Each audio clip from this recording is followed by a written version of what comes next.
if you're caught up in a narcissistic, abusive dynamic, then there's 3 things you truly need to understand. And I often find people do not like the 3 insights that I often give them, and that's fine. Firstly, the relationship is a window into your self-esteem. Secondly, you need to learn the lessons that this relationship dynamic is teaching you about your self-esteem.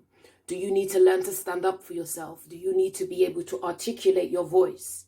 What boundaries do you struggle to put in place?